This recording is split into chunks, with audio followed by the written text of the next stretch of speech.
Wandering down the hall, I chose one room at random. It was dark. I could have switched on a light, but I thought keeping it off was more conducive to finding ghosts. It had been 5 years since my mother beckoned me into a corner and unleashed her secret. She was losing her memory and perhaps wanted to confess before the details of her past disintegrated. But her story was sketchy, her ability to elaborate limited at best. If I wanted an answer, I had to find it myself.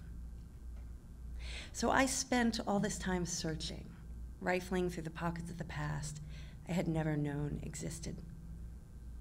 The search had led me here, to this tired old maternity ward, where once only her closest friends knew she had been, where her secret was first born. The rooms looked as if the decor hadn't been touched since 1963. A stroke of luck for my purposes. The bed inside was small. It must have been twin size, but it looked even smaller, as if recoiling from the monitors surrounding it. A thin, once green bedspread stretched across its midsection, and 3 hard pillows lay at its head. The primary wall decoration was an industrial-looking clock.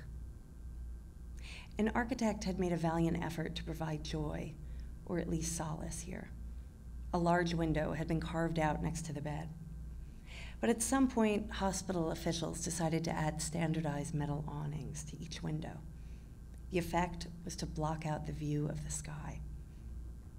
On the day I visited, a bright, sunny afternoon, almost all that was visible from the bed was the inside of that decaying metal awning. Not all the rooms were devoid of hope. Some included day beds for spouses spending the night, some wooden rocking chairs for a new mom looking to get practice. It occurred to me that my mother would not have needed either. The room I chose had a chair beside the bed. That's where I sat and rocked and tried to summon the past. The clicking sound of the clock, snatches of conversation outside. Otherwise, quiet. Quiet in a sad, unnatural way, like a cemetery. I kept thinking a staffer might wander by, see me, and order me out. But no one seemed interested. I shut my eyes. It was a memory I could not grasp. I tried to see the room alive with life, with my mother's high-pitched cursing, with a flurry of nurses rubbing her back, a doctor commanding push, with a head slick with blood forcing its way into welcoming hands. The cry. I couldn't see it. I tried again. This time, I pushed back the memory of my own chaotic, glorious childbirth.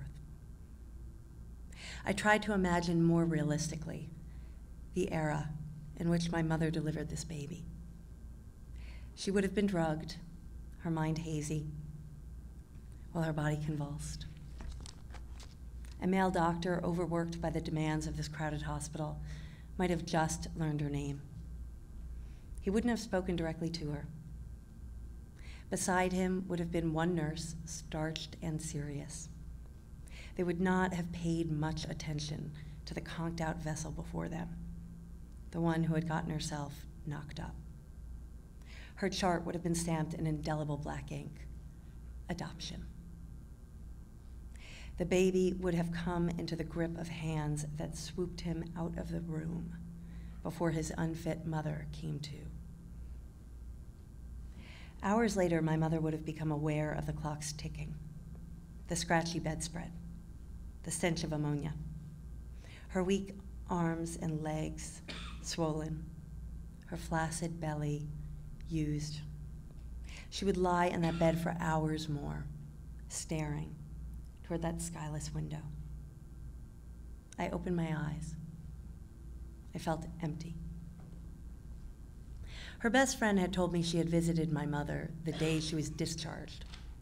She arrived while my mother was gathering her things. I imagined some kind of tweed coat, white gloves, maybe a hat. The two barely spoke to each other. As they walked toward the exit, my mother took a detour, a payphone.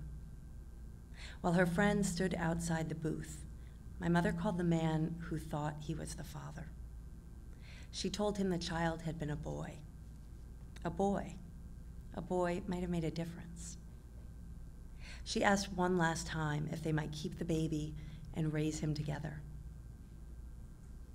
No, he said. I've said no. And then she cried, her best friend told me. I remember that, she said. Your mother cried.